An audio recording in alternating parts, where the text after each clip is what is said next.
পরে কল দেবো। ঠিক আছে, বের হয়ে আমাকে কল দিও। এভাবে তারপর আরেকটা টিউশনি আছে তারপরে। আচ্ছা। রাশেদ, বাবার চাকরি টাকরি ব্যবস্থা করতে পারলি? আমার তো দিন যতই যাচ্ছে টেনশন বাড়ছে। ইন্টারভিউ তো দিলাম কয়েকটা। আমার জন্য বাদাম নিয়ে আসবো কিন্তু। হ্যাঁ জানি, তুমি আমার কাছে বাদাম ছাড়া কিছুই খেতে চাও না, দাম কম। কে বলেছে তোমাকে এই কথা? আমি তোমাকে বাদাম আনতে বলি কারণ আমার বাদাম খুব পছন্দ। হ্যাঁ আচ্ছা আচ্ছা। আহের অবস্থা তোমার দেখি। এই নাও তোর দামি খাবার। Thank you. চাকরি হয়েছে? গত 2 বছরে তো তোমাকে একটাও খুশি সংবাদ দিতে পারিনি। চাকরিটা হয়ে গেলে খুব ভালো হতো। এই নিয়ে 6টা বিয়ে ভাঙলাম, তারপরেও বাবা থামছে না। তারপর একটা ছেলে দেখেই যাচ্ছে। তোমার বাবা তোমার বিয়ের জন্য ছেলে দেখছে, এদিকে আমার আব্বার চাকরির সময় শেষ হয়ে আসছে। এই দুটোর মাঝখানে পড়লাম আমি। চলো এবার লাঞ্চ করি। বেঁধেছে আমি তোমার সব ফেভারিট আইটেমগুলো রান্না করেছি। ভাই শোনো না, আমাদের কলেজ থেকে পিকনিকে যাবে। আব্বার কাছে টাকা চাইলাম, বললো যাওয়া লাগবে না। কত টাকা? 800 টাকা। কবে লাগবে? এই সপ্তাহে। আচ্ছা ঠিক আছে দেখি। ভাই সত্যি? মা আমি যাচ্ছি। হ্যাঁ। আসলে তো রান্না করার মতো কিছু নেই ঘরে। তোর কাছে যদি কিছু টাকা থাকতো। টাকা? হ্যাঁ আছে তো, 500 টাকা বাবাকে দিও। মাসের শেষ তোর কাছে আছে তো? আরে মা, তুই টাকাটা বাবাকে দিও আর দরজাটা লাগিয়ে দাও।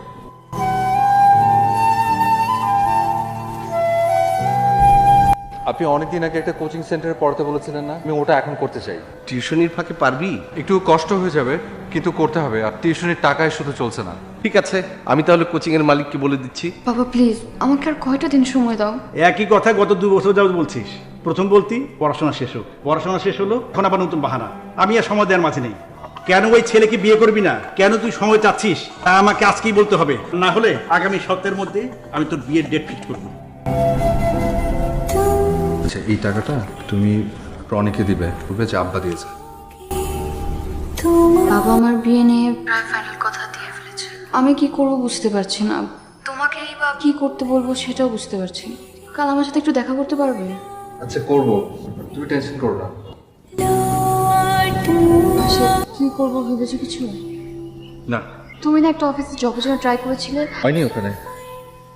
আমি জানি তুমি খুব প্রেশারের মধ্যে আছো। রাশি আমি কি করব বলো তো? বাবাকে কি করে থামাবো? কি করে বুঝাবো যে আমি তোমাকে ছাড়া থাকতে পারবো না? আচ্ছা আমরা দুজন যদি পালিয়ে যাই তাহলে? ভেবে দেখি। বারবার মনে হচ্ছে আমি তোমাকে হারিয়ে ফেলবো। আমাকে তো বদলি করে দিল দিনাজপুর। আগামী মাস থেকে তো আর সাহিলকে আপনি পড়াতে পারবেন না, আজকেই জানিয়ে দিলাম। জি আচ্ছা। বলনি কেন? আমার কাছে তো চাবি ছিলই। না, ওই যে বাড়িওয়ালা এসেছিলেন ভাড়ার জন্য। আচ্ছা তুমি সপ্তাহখানেক টাইম নাও, আমি ম্যানেজ করে দিব। তোর অনেক কষ্ট হয়ে যাচ্ছে না? মা তুমি এসব নিয়ে ভেবো না তো, যাও ঘুমিয়ে পড়ো। আমি তোমাকে অনেক ভালোবাসি, এই বিষয়ে কোনো সন্দেহ আছে তোমার? না, এ কথা কেন? সেই ভালোবাসা থেকে বলছি, তোমার উচিত তোমার বাবার পছন্দ করা ছেলেকে বিয়ে করে ফেলা। এটাই আমাদের দুজনের জন্য ভালো হবে। কি বলছো এসব? রিয়া তুমি জানো আমার পরিবারের বড় ছেলে আমি, তাদের একমাত্র অবলম্বন এখন আমি। তোমার হাতটা ধরবার জন্য যতটুকু শক্তি দরকার আমার এখনো তা হয়ে ওঠেনি। কবে হবে তা আমি জানিও না। আমাদের এতগুলো স্বপ্ন সব এভাবে শেষ হয়ে যাবে? তোমার কষ্ট হবে কিন্তু পরে সব ঠিক হয়ে যাবে।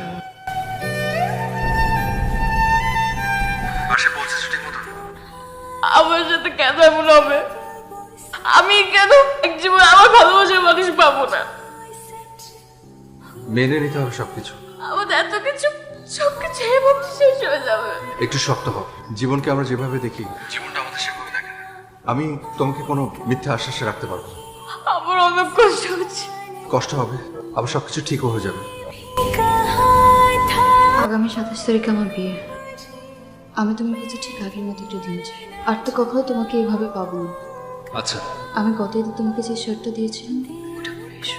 ঠিক আছে। আমাকে দেখতে কেমন লাগছে? সুন্দর। একটু পর আমার চলে যেতে হবে। আজকে নাকি আমার বিয়ে শপিং এর জন্য সবাই বের হবে। ও আচ্ছা। তোমার জন্য কিছু জিনিস এনেছি। আগে দিলে তো নিতে না, জোর করলে ঠিকই নিতে, কিন্তু ইউজ করতে না। আজ এরকম করো না। ঘড়ি যদি ভালো লাগে সবসময় হাতে রাখবে। এটার মধ্যে একটা পাওয়ার ব্যাংক আছে। সারাদিন তুমি বাইরে বাইরে থাকো, ফোনের চার্জ শেষ হয়ে যায়, তোমাকে ফোনে না পেলে তো তোমার ফ্যামিলি টেনশন করবে। এটাও সবসময় সাথে রাখো। কিছু আই স্পেশাল টিস্যু পাশে যে বসে থাকো আর খাটতে থাকো, আমি তো মুছে দিতে পারবো না, তো এটা ইউজ করবে। এটার মধ্যে হচ্ছে ডায়েরি। আমার সাথে যদি কখনো কথা বলতে ইচ্ছা করে ডায়েরিতে লিখে রাখবে। হুট করে একদিন এসে ডায়েরিটা চেয়ে বসবো। আমি তোমার জন্য কিছু জানলাম না। কে বলেছে? এনেছো তো, এই যে আজকের দিনটা তোমার কাছ থেকে তো এটাই চেয়েছিলাম আমি। হ্যালো, হ্যাঁ এই তো জানে, আমাকে যেতে হবে। শুনো, নিজের যত্ন নিবা, ভালো থাকবা, সবার সাথে ভালোভাবে থাকবা। আমি আসি তাহলে। मैं तेरे बुलाने